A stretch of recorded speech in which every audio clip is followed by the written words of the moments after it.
Comenzamos hoy con el desarrollo de la unidad dedicada a la Guerra Fría. Y en este primer vídeo vamos a hablar de la organización de la paz tras la Segunda Guerra Mundial y de la creación de la ONU. Bien, tras el fin de la Segunda Guerra Mundial, como ya comentamos en el vídeo anterior, las potencias europeas van a quedarse arruinadas y el liderazgo internacional va a caer en manos de, por un lado, de Estados Unidos, que será una auténtica superpotencia militar y económica en aquellos momentos, y representa a las democracias liberales. Estados Unidos es una democracia liberal y servirá como modelo al resto de democracias liberales en aquellos momentos y momentos posteriores. Y por otro lado vamos a tener a la URSS, que aparece como un régimen alternativo tanto en lo económico como en lo social. Estas dos potencias van a tener una importante rivalidad que durará aproximadamente unos 50 años y va a generar que el mundo se divida en dos bloques y se producirá un estado de guerra latente a punto de estallar, aunque nunca lo hará, de ahí el término de Guerra Fría, y al final el reparto de poder e influencia entre estas dos potencias evitará que se produzca un nuevo conflicto mundial o una tercera guerra mundial. Bien, empecemos hablando de las conferencias de paz, las más importantes que se producen durante la fase final de la Segunda Guerra Mundial y una vez finalizado el conflicto. Bien, pues como hemos comentado, la situación que se va a producir después de la Segunda Guerra Mundial se fue configurando, se fue preparando en esta fase final de la guerra en varias conferencias. Los protagonistas de estas conferencias, aunque se unirán otros países, pero principalmente van a ser Estados Unidos, la URSS y Gran Bretaña. Bien, vamos a ver que algunas de estas conferencias, en principio que hay alguna anterior, pero empezamos por la conferencia de Yalta, que se realiza en Yalta, que está situado en Crimea, en la Unión Soviética, en febrero, aproximadamente en febrero de 1945. Aquí se va a llegar a una serie de acuerdos y se van a proponer una serie de elementos que algunos finalmente se llevarán a cabo y otros no. Como por ejemplo, acuerdos se piensa en la división, en desmilitarizar y repartir Alemania. Es decir, los aliados iban a dividir Alemania en distintas zonas. Incluso algunos países, por ejemplo Francia, iba a llevarse parte o se iba a anexionar parte de la antigua Alemania en su territorio. También se discuten cómo se van a organizar las fronteras de la URSS y de Polonia. Y empieza a pensarse en la idea de crear una organización internacional que sustituya a la Sociedad de Naciones, pero que en este caso sea abierta a un número mayor de países, a todos los países que quieran integrarse, y entonces va a tener una mayor presencia de estados en esta organización. Y también se prepara la idea de crear una comisión de reparaciones. Esta comisión de reparaciones se encargará de estudiar los pagos que tendrá que efectuar Alemania una vez haya concluido la guerra. Tendremos también la conferencia de San Francisco, en la que van a intervenir 50 estados entre abril y junio del 45, y es donde se va a crear la Organización de Naciones Unidas. Ya hablaremos más adelante. Aquí se crean lo que serán los estatutos de esta organización. También habría que destacar la conferencia de Potsdam, en la que en Alemania, cerca de Berlín, en la fase final de la guerra, entre julio y agosto del 45, se van a llevar una serie de acuerdos. Principalmente uno de los más importantes es el control y el desarme ya de Alemania, su desnazificación, y se concreta que Alemania no va a repartirse, sino que va a conservar su unidad, pero estará bajo la tutela de los aliados. Se dividirá en 4 zonas y cada zona estará tutelada por uno de los aliados vencedores del conflicto. También se van a repartir zonas de Austria. Austria también se va a repartir. Y se establecerán de forma ya definitiva las fronteras de Polonia. Habría que destacar que no vamos a tener un tratado de paz firmado y suscrito por todos los países que lucharon en la guerra. Eso no lo vamos a tener aquí. A partir del 47 se firmarán paces con algunos países de manera parcial, pero por ejemplo Alemania nunca llegaría a firmar un tratado de paz. progresivamente, poco a poco, irían restableciéndose las relaciones entre Alemania y los aliados, pero no firmarían nunca un tratado de paz en sí. Bien, vamos a ver cómo se va a articular el orden internacional tras el fin de la guerra. Bien, pues empecemos por Europa. Europa va a quedar dividida en dos zonas de influencia. Por un lado vamos a tener la zona estadounidense, que correspondería a la Europa occidental, y una zona de influencia soviética en la Europa oriental. Los gobiernos en teoría de estas zonas eran independientes, aunque en algunos de ellos existían ejércitos de ocupación. Por lo tanto, la independencia en algunos casos era bastante relativa. Vamos a analizar algunos casos importantes, empezando por Alemania, ya que Alemania queda como una zona desmilitarizada, con un territorio menor que en 1918. Si vemos aquí, la frontera occidental prácticamente no varía, pero la frontera oriental se pierde en territorio. Pierde la zona de Pomerania, Silesia, Prusia Oriental desaparece y se integraría en Polonia. Y parte de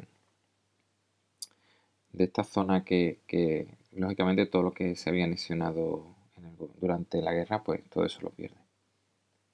El territorio de Austria, como ya hemos comentado, va a quedar dividido en 4 zonas. Tanto, lo vemos en el mapa, tanto la zona alemana como la zona de Austria va a quedar dividida en 4 áreas. Una francesa, otra británica, estadounidense y soviética. Y lo mismo va a ocurrir con las capitales. Berlín estará dividido en 4 zonas y Viena también. Otro estado al que habría que prestar atención sería la URSS, que no va a volver a la situación de antes de la guerra, la del 39. Va a tener mucho más territorio, lo podemos ver aquí, toda esta zona que se anexiona. Sobre todo la zona de los estados bálticos, parte de Finlandia, zonas de Polonia. Y va a tener mucha influencia en los países cercanos a la URSS. Por un lado, porque va a tener presencia de ejército, va a haber ejército soviético en esa zona, y también porque el Partido Comunista será muy importante en los gobiernos de coalición de esos países. Otro país que a destacar sería Italia. Italia es ocupada por tropas británicas y estadounidenses y perdió territorio, perdieron las colonias, perdieron territorios conquistados durante la Segunda Guerra Mundial y va a convertirse en una república. Si recordamos, la República de Saló, que estaría en el norte, y en el sur la zona antifascista era una monarquía. Bueno, pues al terminar la guerra, Italia se convierte en una república. Bien, siguiente país interesante sería Grecia, ya que las guerrillas comunistas, que eran las que habían conseguido liberar el país, o habían tenido mucha importancia en la liberación del país, se temía que pudieran llegar a tomar el poder. Entonces, tanto británicos como estadounidenses intervienen para que eso no ocurra, ya que se pensaba que si eso ocurría, si los comunistas llegaban a tomar el control de Grecia, pues caería en la órbita soviética. Y en el reparto que se había hecho de Europa, Grecia entraba parte de la Europa occidental, es decir, tenía que tener una democracia liberal, no podía entrar en la órbita soviética. Así que Estados Unidos y Gran Bretaña intervienen para paralizar esto. Otro país sería Yugoslavia, que si bien no había sido liberado por la URSS, había sido liberado en gran parte también por los partisanos, pero había una mayoría comunista en el gobierno. Y otro país sería España, que no había participado en la guerra, aunque había apoyado a las potencias del eje y momentáneamente o por el momento va a quedar aislada internacionalmente.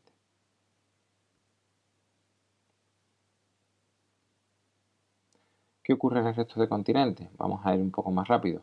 Pues por ejemplo en Japón queda exclusivamente ocupado por tropas estadounidenses, pierde todo el territorio que había conquistado, se reduce solo al archipiélago japonés, pierde pues territorios de Manchuria, China, Taiwán, las Kuriles y Corea, entre otros territorios, pero también Corea, que va a quedar repartido entre soviéticos y estadounidenses, soviéticos al norte y estadounidenses al sur. Eso ya veremos que generará conflicto y lo veremos más adelante en este mismo tema. El emperador en Japón va a convertirse en un monarca constitucional, perderá todo rasgo de divinidad que tenía hasta ese momento y se convierte, como decimos, en un monarca constitucional. En China vamos a tener una guerra civil entre comunistas y nacionalistas. Y en el resto de colonias, la pérdida de poder de la metrópoli pues va a generar movimientos va a haber una importante crisis y se van a generar unos movimientos independentistas buscando movimientos independentistas y nacionalistas buscando eso, separarse e independizarse de las metrópolis, aprovechando la crisis en la que están envueltas tras el fin de la Segunda Guerra Mundial. Estados Unidos y la URSS aprovecharán esta zona, sobre todo la zona de Oriente, para ir buscando aliados, y en los siguientes años, en las siguientes décadas, será una zona en la que tanto Estados Unidos como la URSS dirimirán sus diferencias, pero no directamente, sino a través de estos aliados. Bien, hablemos entonces de la ONU. La ONU, como hemos comentado, va a ser la organización que va a sustituir a la desprestigiada Sociedad de Naciones, que ya vimos que no consiguió parar la Segunda Guerra Mundial, y pretende garantizar los acuerdos de paz, convertirse en un foro de debate sobre la situación internacional para intentar llegar a acuerdos y evitar nuevos conflictos bélicos, y va a organizarse según una especie de constitución según la Carta de Organización de Naciones Unidas, que es aquella que se aprueba en el Congreso, la Conferencia de San Francisco. Ahí vamos a tener los estatutos que va a decir cómo se va a organizar la ONU, y como hemos comentado, se aprueba en la Conferencia de San Francisco, firmada por esos 50 países que ya hemos comentado. Bien, ¿qué estructura tiene la ONU? Bien, pues la ONU vamos a tener estos elementos: una Asamblea General, un Consejo de Seguridad, una Secretaría General, una Corte Internacional y un Consejo Económico y Social. Desde la Asamblea prácticamente se van a elegir todos los distintos organismos, aunque ahora a continuación explicaremos con más detalle. Y también existen otros organismos como la FAO, UNICEF, UNESCO, Fondo Monetario Internacional, Banco Mundial y la Organización Mundial de la Salud, que van a estar vinculadas también a la ONU. Bien, veamos cómo se estructura paso a paso. Bien, pues la Asamblea General va a estar formada por representantes de todos los países miembros. Van a debatir todo tipo de asuntos y los países todos van a tener derecho a voto. Eso es importante, ya que de esta manera van a tener mucha influencia los países no europeos, principalmente porque hay más países no europeos que, lógicamente, los europeos. Como todos tienen derecho a voto, van a tener mucha importancia. Vamos a tener un Consejo de Seguridad que va a estar formado por 15 miembros. En primer lugar fueron 11, pero actualmente son 15.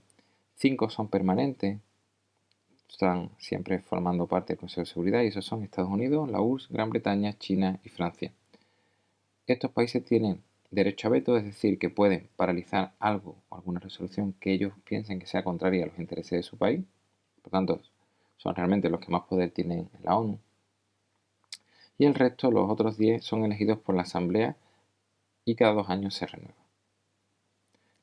Actúa solo en casos graves que pongan en peligro la paz y la seguridad internacional.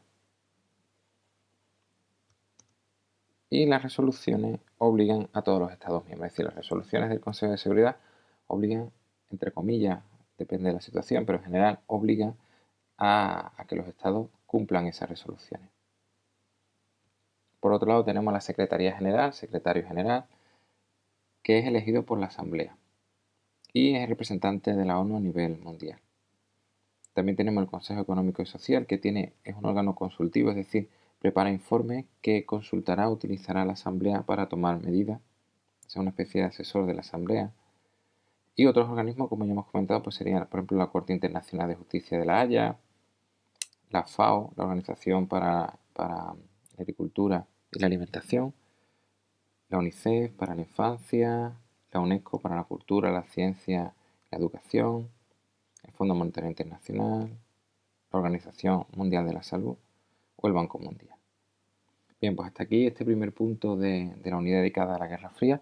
Espero que el vídeo os haya parecido interesante y gracias por verlo.